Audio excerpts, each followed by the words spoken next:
he who lacks discrimination is devoid of faith and is at the same time possessed by doubt, is lost to the spiritual path. For the doubting soul, there is neither this world, nor the world beyond, nor even happiness. So in the earlier Shloka, he told us, you should have faith, you should be ready, determined to do whatever needs to be done, and you should have mastery of your sense organs and your organs of action. Now he's telling us, what if you don't have those three characteristics, tendencies, then what will happen? Let's go to the meanings first. Agnya, one who is ignorant. Ignorant meaning one who doesn't know the self. Ashraddhan, one who has no faith in the Shastra, no faith in the teachings, no faith in the Guru. Cha, and. Sanshay Atma, one who has a doubting mind. What happens to such a kind of person? Vinashyati, he perishes, is lost.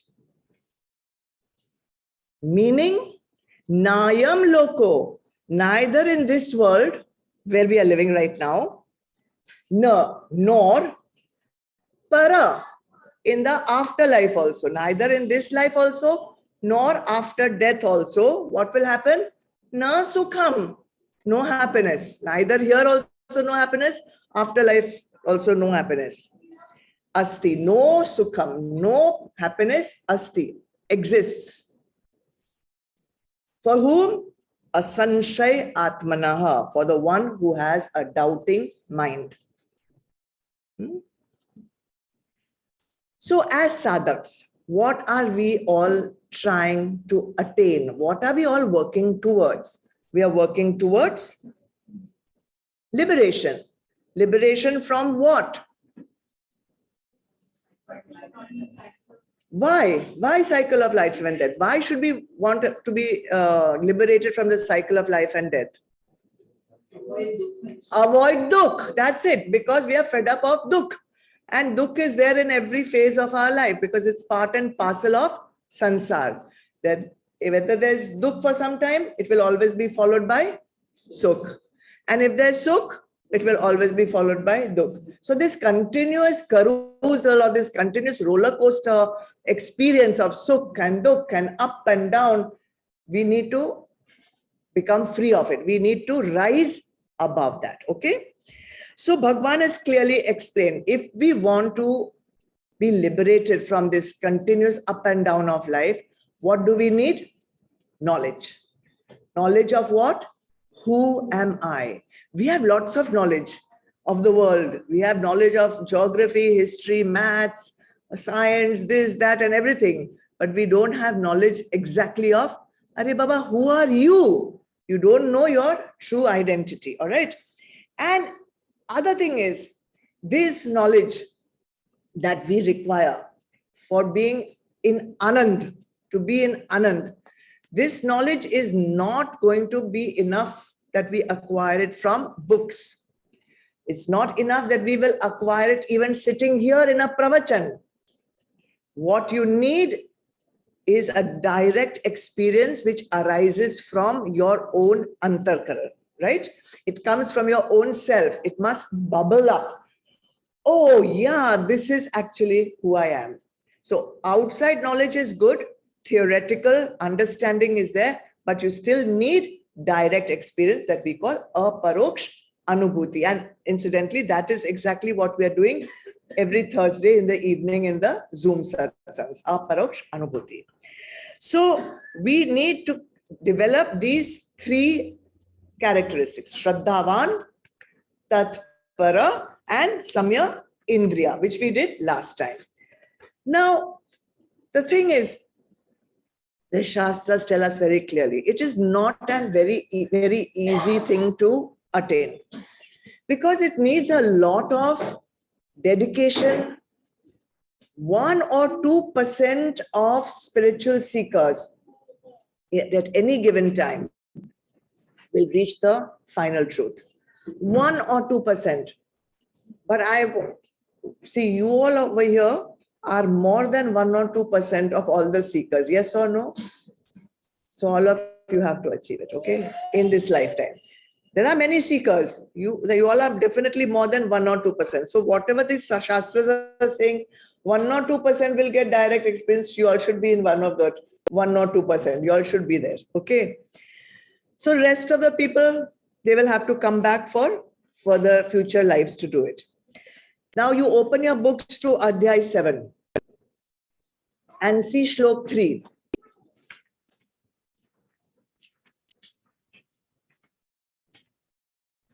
Okay, let's read it together. Shloka 3. Shall we read? Manushyanam sahasreshu kaschidhyatati siddhaye yattah tamapi siddhanam kaschidmam veti tatvatah. Hardly one among thousands of men strives to realize me. Out of thousands of people, there may be one person who is on this path. Okay. Of those who are on this path, of those who are striving yogis, again, some rare one, devoting himself exclusively to me, knows me in reality. You understand where the odds are. So you need to be firmly established on this path in order to get the highest goal. And of course, as I said last time, you want an Olympic medal, you want a gold medal, you have to work for it, right? It's not just going to be handed over to you. Similarly, to attain the highest goal of mankind, you have to work for it. You have to be tatparaha, ready to do whatever is required to get it. So what kind of person would a seeker be if these qualifications of Shraddhavan, Tatpara and Samya Indriya, what kind of a person would it be if these three qualities were not developed? Last time we talked about if they were developed. Bhagavan is emphasizing by first giving the positive, then giving the negative side. And that is a technique of Sanatan Dharma. If you give the positive, then you also give the negative side. So let's see. Agnya. First was Agnya. Person is ignorant. A person may be very, very intelligent. A person may be very well educated. A person may have many medals, many awards, have done multiple PhDs. Okay, all this. He may be very educated, but ignorant here means he doesn't know Aham Brahmasmi. That's it. That is the meaning of ignorant. I don't know my true self. Who am I? I don't know that I am Atma. I think that I am just this body. I'm just this mind. I'm just this intellect. Then that person we call ignorant spiritually ignorant. People take objection when we say ignorant. Say, well, I've studied so much. How can you call me ignorant? It's ignorant because you don't know your true self spiritually. All right. So why does he not know his true self? Because he has not developed what? Vivek. He has not developed Vivek. He has not developed his faculty of discrimination between what is the truth and what is the untruth. What is Sat, what is Asat, what is Mithya. So these three things he needs to do. Now let's see what makes and why this thing doesn't develop, why your ignorance doesn't go, why your Vivek is not getting developed. So there are many reasons why this may happen. Firstly, we get so caught up in our daily sansaric life. We have families to look after. We have businesses to look after. We have jobs to look after. We have so many responsibilities, and we are just caught up. Our body is caught up in the work. Our mind is caught up in the activities that need to be done. Our intellect is completely brainwashed into thinking this is what I have to do. Therefore, in the daily mundane tasks of living, we are entangled. So there is no time now to apply my vivek, to apply my buddhi, to apply my intellect to this path. So, and this is a very valid reason for being ignorant. Please understand what ignorant means. Ignorant means I have not realized aham brahmasmi. Does anyone identify with this reason, that I'm so busy with my daily life that I do not have time to devote to sharpening my intellect to see that I am more than body mind? It is there, right? It is definitely a part of the thing. Okay.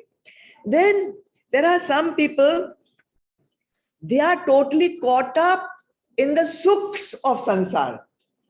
They have a lot. They're not like running to make a life, workable for them. They have everything. They have everything. They have all the pleasures. They are enjoying all the treasures, whatever sansar is giving them. They are enjoying life and all the thrills, new chills, whatever, this is not enough, then I must have something, some higher pleasure. So that also takes you away from your goal. Yes or no? Okay, then some people have just been unfortunate that they have not been exposed to the spiritual journey.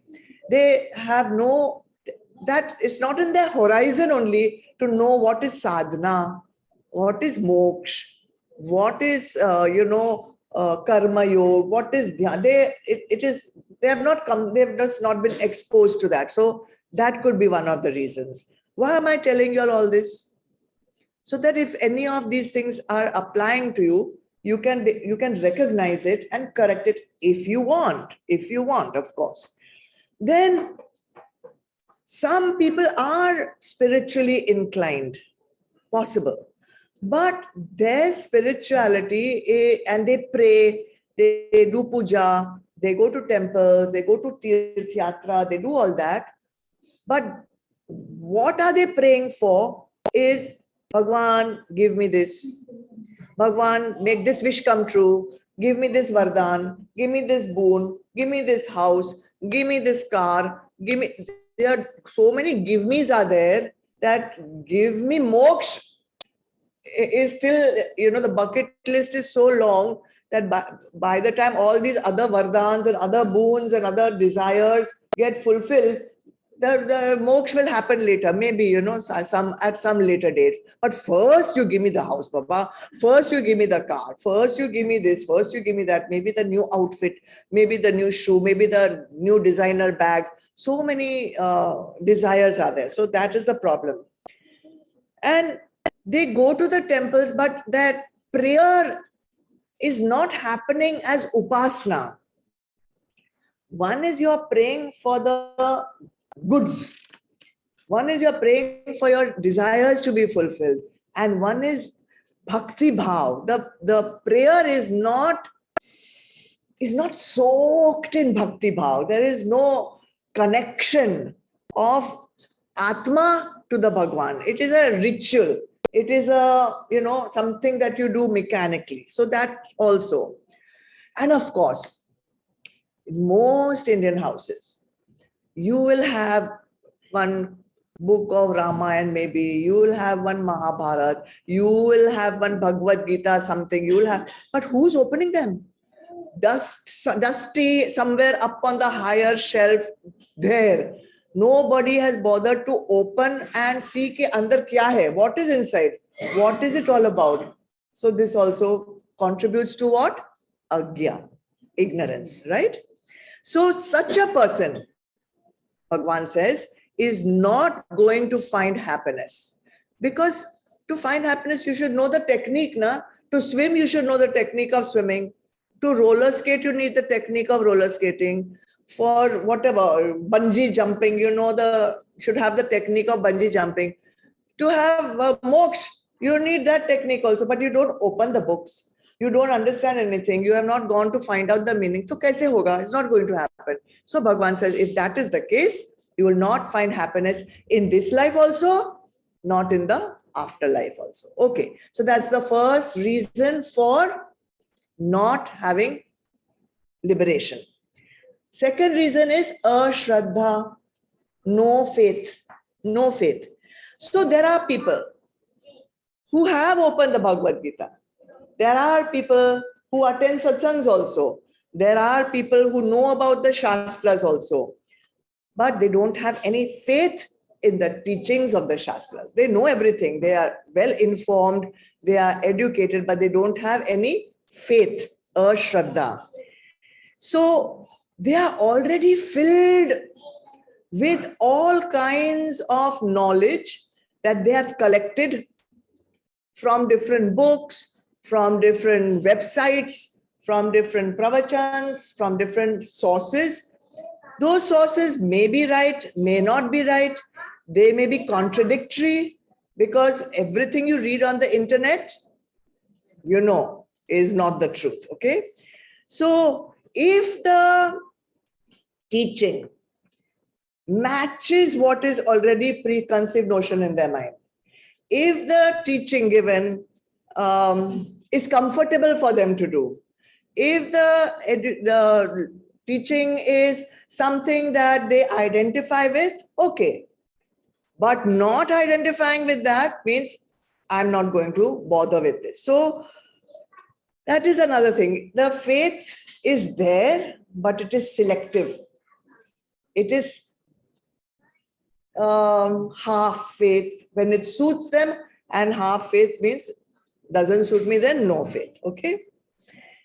Then this is also very funny, and it's very applicable also, that they think it's a good knowledge. Yeah, these teachings are good. What she's saying is nice. It's good and all, but it's good for that time, you know, when Bhagwan Krishna was here, not for our modern life. Maybe it's good for the villagers, but not for us. You know, we are a little bit different. Like we are more, sophisticated. Okay, maybe, I don't know. Maybe you think you are sophisticated, but yeah, that's what it is actually. That this is not meant for me. Like, puja kaun karega roj? You know, we are leading busy lives. Oh, who's going to do this? And how is it that, how can I do glad acceptance? Baba, this is not possible. How can I create the gap? That person was wrong. How can I do it? It's good for those people who don't know much, but not for us, you know. So then also they are lost. So that is the other reason. Okay. So it's old fashioned, it's outdated. It is not for our time, you know, it's meant for some other people. So why do you think it is easy? I'm asking you a question. Why do you think it is easy for some people to understand the teaching, accept it, and apply it? And some people, not easy to understand, accept, and apply. Why? What do you think? One by one. No faith. No faith, yeah. Why? But why no faith? High ego. Okay. Of the past previous sanskars and Previous sanskars have made them have high ego. Previous sanskars have come in the way of the faith. So they are already filled up with knowledge. They are already preconceived notions. So they are not empty. Now, how can you, if you have a glass which is already filled with water, I cannot put any more water inside, right? So they have a problem of being too full. Too full. And it's nothing wrong to have a lot of knowledge. But when the teaching is given, for the time being, you empty this glass, sit with the empty glass. Then after that, let that knowledge come in. Do your own parikshan. My Bhagwan Guruji always says, do parikshan. Means experiment with whatever teaching has been given. Make it your own truth. Don't just discard it because you're already filled with some other previously collected knowledge. So you need Samarpan bhav. Samarpan bhav is not there. Then you cannot be empty.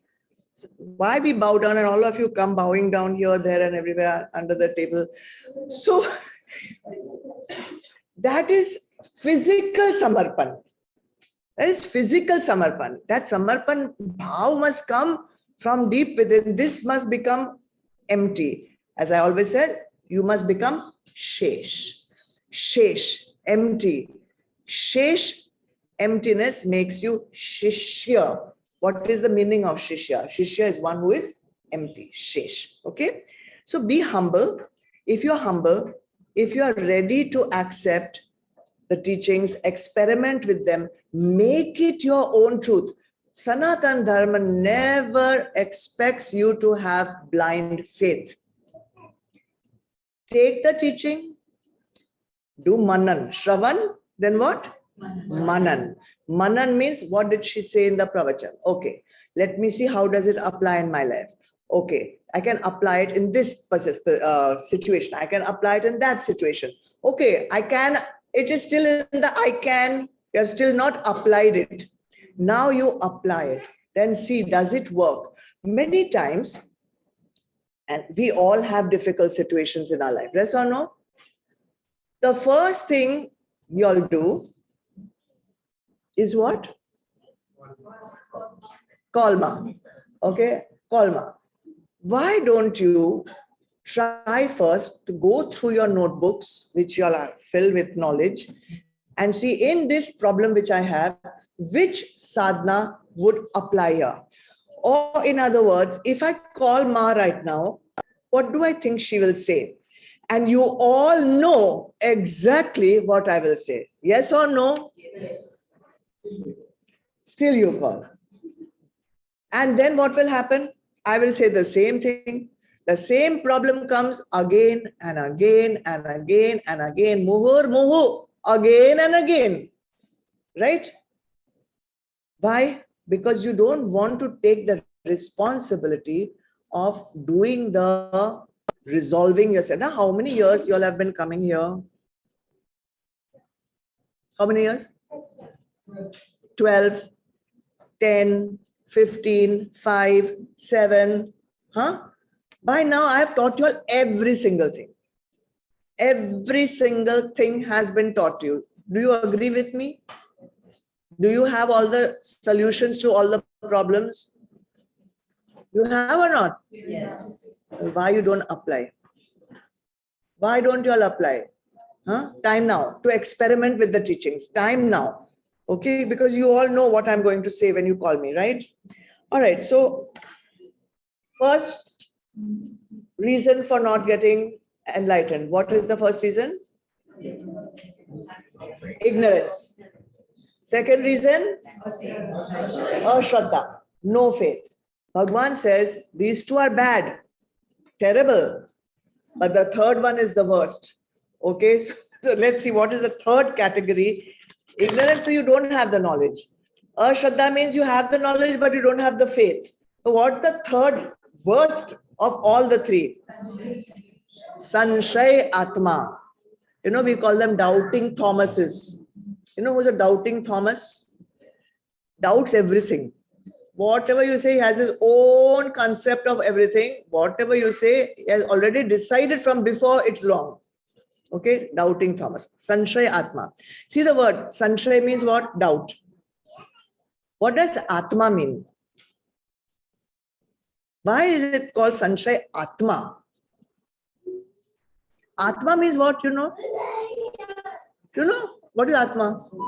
Soul. So is your soul doubting? Is that what it means? In Sanskrit, the same word can have different meanings. So here, Atma does not mean soul. It means buddhi, intellect. Your intellect is doubting everything. Sanshayatma. Okay? So worse than being ignorant, worse than not having faith, is the one who doubts the knowledge, one who doubts the Shastras, one who doubts the Guru's teachings. Having doubts is okay, but you have to clarify the doubts by asking questions. We always encourage questions in Sanatana Dharma. We never say you cannot ask questions. You must ask questions. In fact, every Upanishad, every Shastra is in the dialogue form. Shishyas ask the question, Guru has replied. And it is encouraged. That is the mode of teaching in Sanatana Dharma. So what is the difference between no faith and doubting Thomas? Because both are seem similar, right? Both seem similar. So what is the difference? The one who has no faith, okay, ashraddha, he is not ready to listen to those who know the truth. He's just not ready. He doesn't care enough to, experiment. He doesn't care enough to try out. He's like dhila. He's not tatpara. He's not ready to do whatever needs to be done to reach that goal. That is no faith, dhila. The one who is sanshayatma, he's a skeptic. He has a positive conviction. What conviction? He has a nishtha. What nishtha? Whatever you are teaching is wrong.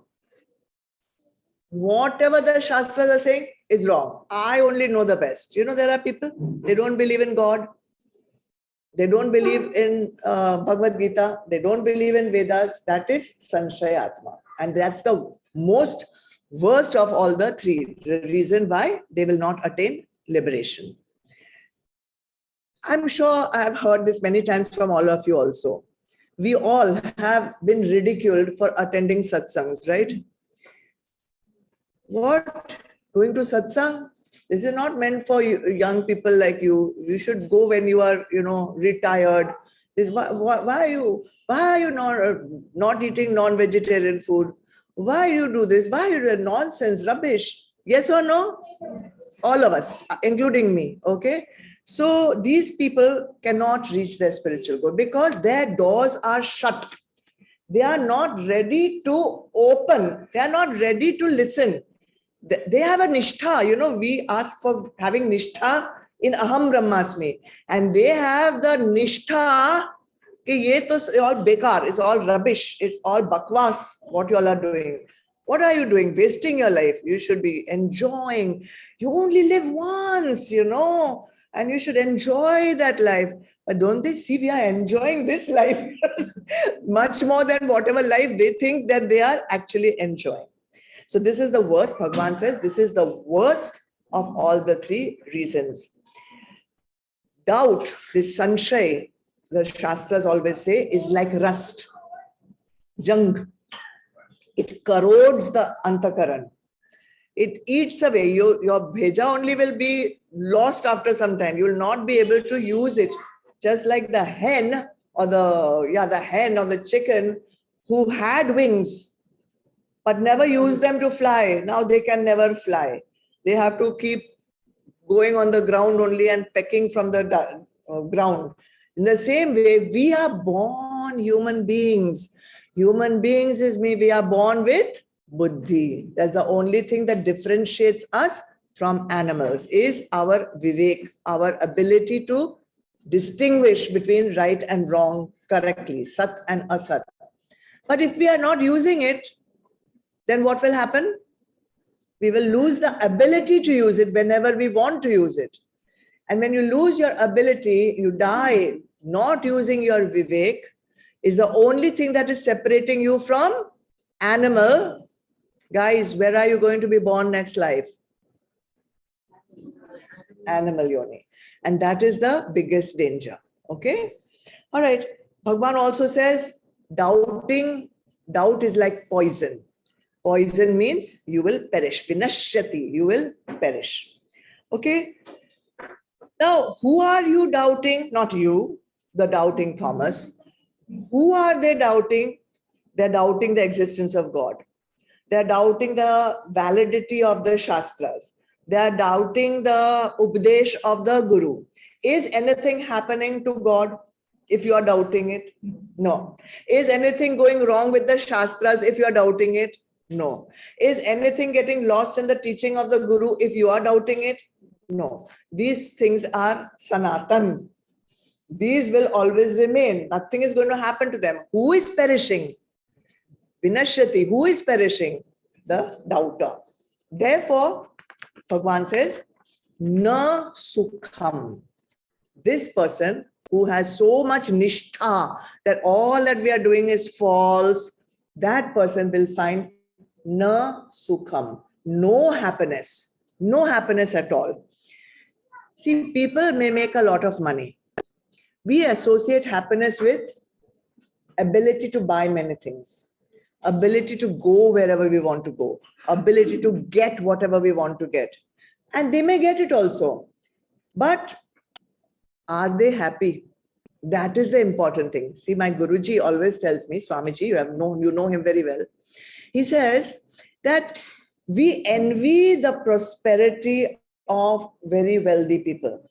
We envy that they have this beautiful home, or they have this fabulous car, or they have these clothes, or these jewels, or whatever it is. But before you envy their prosperity or envy the vishay that you associate with their prosperity, have you checked whether that vishay, that object, that whatever you are envying is making them happy or not happy? You know, somebody you may say, wow, look at that house. That person is such a beautiful house. But look, is that house making them happy or not? 99%. There is always something more that they're waiting for, which is not allowing them to have sukh. Therefore, Swamiji tells us, find out the person who is happy. Instead of looking for the rich person who you think is very happy, find the person who is happy. Then check the source of that happiness. And instead of pursuing the wealth, pursue that thing which is making that person happy. So your ideal should not be the richest person in the world. What does Bill Gates have? What does that, whatever that, Biko, whatever, all fancy names are there of all these very rich people. Don't go looking, oh wow, I should have this, I should have that. Is that person happy or not? Or check who is that santusht person? Who is that person who is content? What is the greatest happiness? The greatest happiness is not to have any more desire. That is the freest person, right? The most free person is one who has no desire. Nothing left to attain, is totally happy. So go there, find that person, and then find out what is that source, from where you are happy, what makes you so happy. Find out, go sit there, sit with that person, spend a few days with that person, find out kya hai iske andar ki he's so happy, even he's sitting in a, small kutia, he is probably, has no car, no this thing, no that, still happy. Then go there, follow that path, find that, okay? So these people will not be happy if you are doubting all these things, trying to find the, objects which are making people happy. In this life, they will not be happy. But Bhagavan says, even in the next life, they will not be happy. Even after they die, they will not be happy. Why is that? More desires. The desires have gone. Why the desires have gone? Same. See, when you die, what happens? Your subtle body goes with your Atma, no? Your Antakaran goes. And that is the repository of all your desires. That is the repository of all your vasanas. That's the repository of all your sanshay. That same sanshay is going with you after life also. Even if you go to Swarg, na, he will doubt. This God is wrong. This pearly gate is not proper. It should be more pearly. This Apsara, she should be in some Gucci clothes or what. They will not be happy in Swarg also. Huh? Grapes. Yeah, the grapes. Yeah, whatever. That you all check when you all go to Swarg. Okay? They will go to Swarg because they may be doing some daan. They will be getting some brownie points for all the, noble actions they have done. They will go to Swarg. You may be doubtful, but you may go to Swarg also. But there also you'll start doubting everything. Maybe this guy, this angel, is a fake. Maybe this guy with the crown and all, he's just in a costume, he's not really a Bhagwan. Like this Sanshay is like that only. It makes your bheja go. So neither in this life nor in next life. That Sanshay Atma is your ticket to perish. Okay. Now, how will I check? How will I check the level of my Shraddha? How can I check how much faith do I have? Everyone, see, if I ask you to put up your hands now, how many of you can say you have faith? Everyone will put up their hand, right? And you do. But there are levels and levels of faith, right? You have selective faith. You have faith in what you find comfortable. You have faith in things which are easy to do. You may not have faith in everything. So there is only one litmus test to know what is your level of faith. And that is to check the level of your fear. How much fear do you have? And in what all things do you have fear? Or are you bindas? You don't fear anything. If you have fear, that means your faith is dhila, kacha. Still needs to become strong.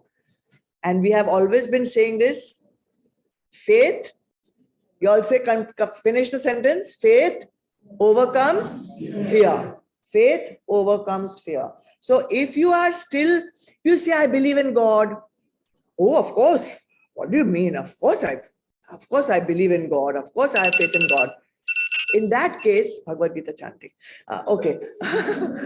every evening we log in. So our alarms, everyone's alarms will go off one by one. You can switch off now only.